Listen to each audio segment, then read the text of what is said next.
I'll tell you what, after last week, I had a lot of PTSD coming into this game with how the Cowboys performed, with how my players performed in a fantasy sense last week. The missed tackles, I was so scared.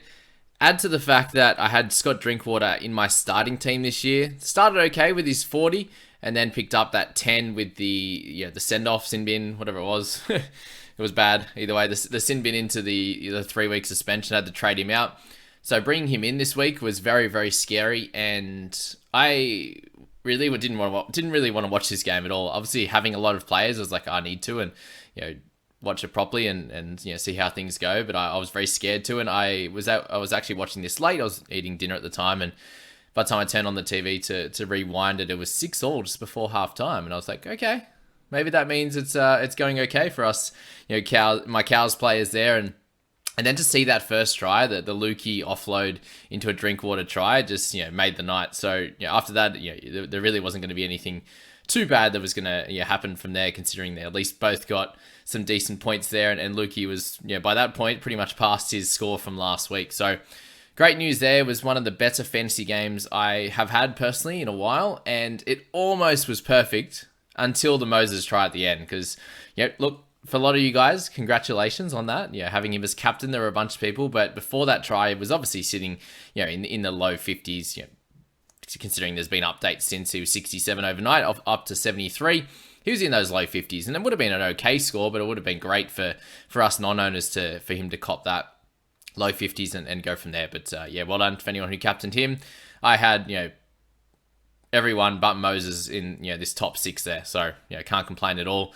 Drinkwater playing amazingly, actually, to be honest with you. The issue here is for all 6 of their tries in the last 2 weeks, he has either scored it or set it up. So he's got 5 try assists and 1 try, and has been spectacular. Kicking in general play as well, has a forced dropout in there, which he ran and tackled the bloke himself. He had a couple of turnover tackles over the sideline, 11 tackles for 1 miss, which has been great as well. He does like to get in the defensive line, and this is the things that we saw from him last year. And he was obviously getting involved with plenty of the attack, and he should be, because he is close to the Cowboys' best player. And for him to do that in a team that was decimated with guys in Origin was really, really good. I was impressed with a few players. Griffin Neem came back and did a great job.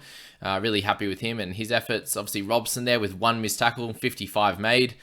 Whew, sigh of relief there for sure. We've been needing it and waiting and needing this for a long time. So great result there. Why has it got Robson on 71, but in the app he's got 70?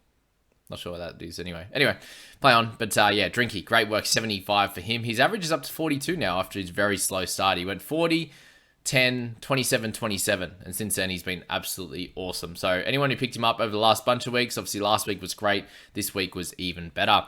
Moses as well. I know a lot of people have held strong with him, and it's absolutely paid off. So great work. If you did captain him this week, awesome.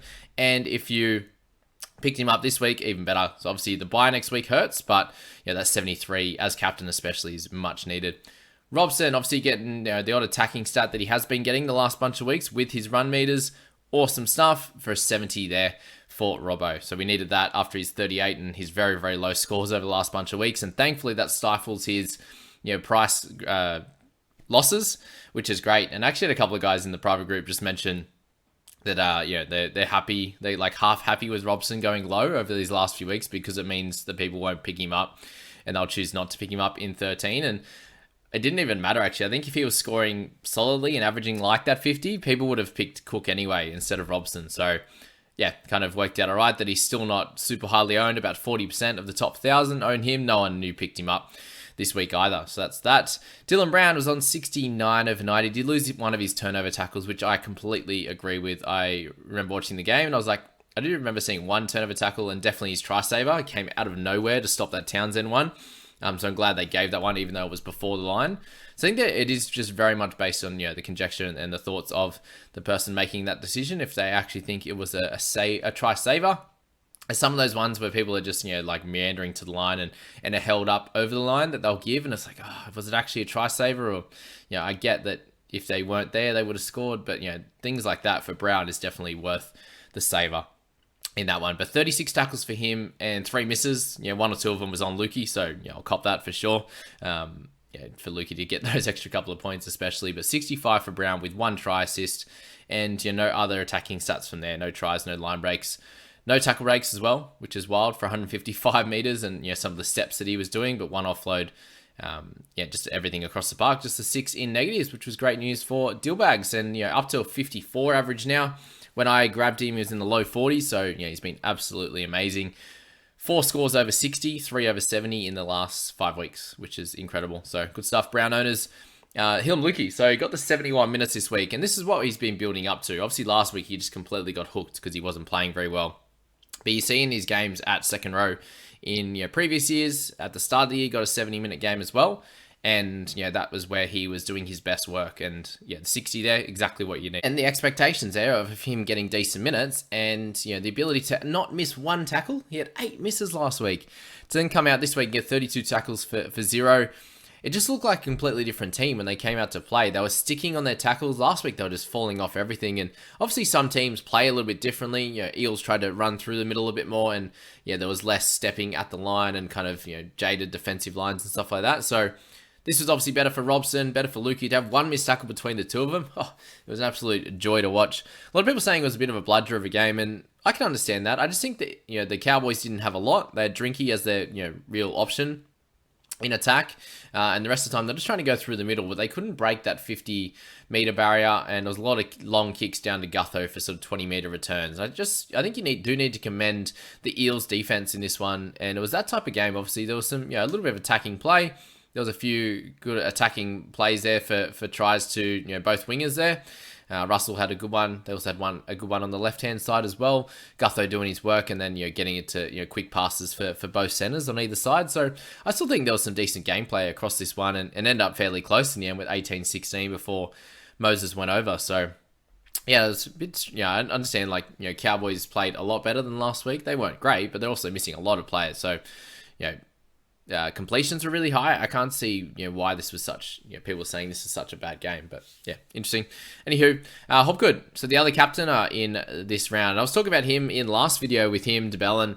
Obviously Moses, there's going to be a high chance that they score very similar to what JDB did, and Moses with that try ended up going ahead with the 73, getting 10 points above what JDB got, which is completely fine. Hopgood going 3 under what Jack DeBellin got with 63. So yeah, Hopgood for there, 5 missed tackles, back to kind of his norm. Only the 2 offloads, they really tried to keep him in check.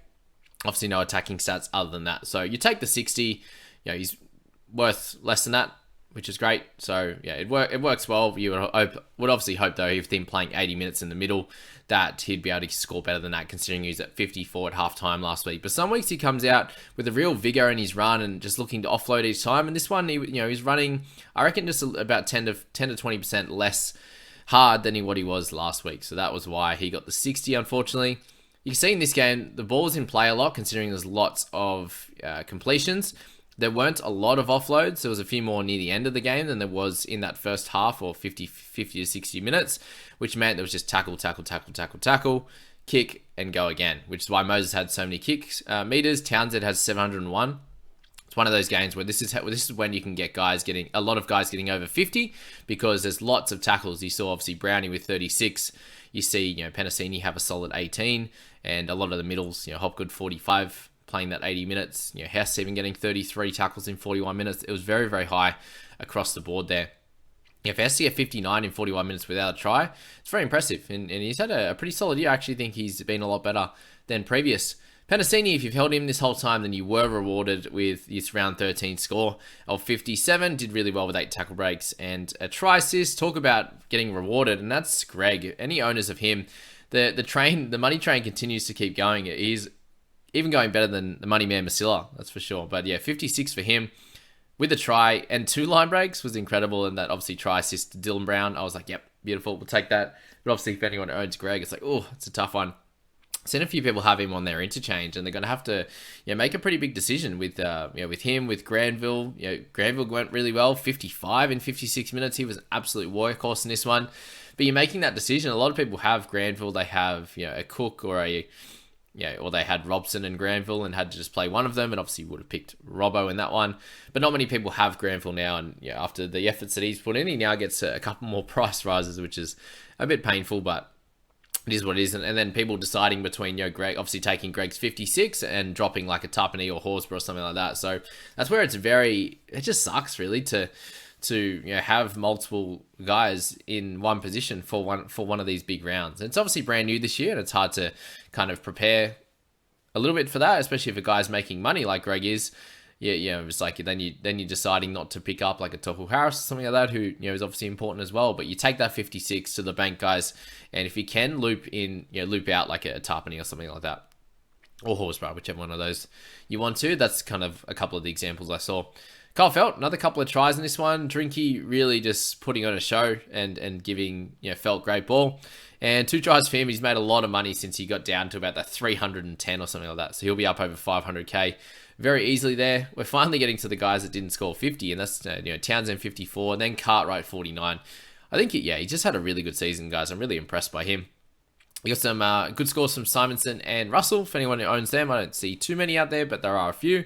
As I said, pretty impressed with Griffin Neem. For those that I heard who was it on Talking League?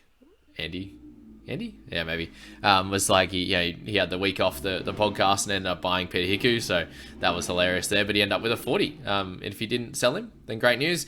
Duru with 39, so he goes up a little bit as well for anyone who's still holding him. Makatoa got big minutes with 53 and 38 points. You got Gutho with the 35. I saw a few people bring in Gutho, and it's just, these are the type of games that he can have. I had a look on Supercoach and own him on there, and he has the 2 try assists that he got, so he was the second last passer. And obviously fantasy rewards the last passer. So he got 2 try assists there and he doesn't here. So 266 meters gained from all those big returns there. And that obviously helped him get to an okay score. But overall, they have so many weapons here and he doesn't have to do everything, which is obviously ideal. You got Gods there with 31. If anyone owns him, probably last of his price rises. Still decent minutes, but he did start instead of Leilua in this one. And then, Leilua played 46 minutes, who, again, is someone that's going to drop a fair bit of cash there. And, we'll look at him after round sort of 15, potentially, or, it's just going to be a weird one for him. I doubt he's going to get to keep level, and it's probably a bit too late to even look at him, to be honest.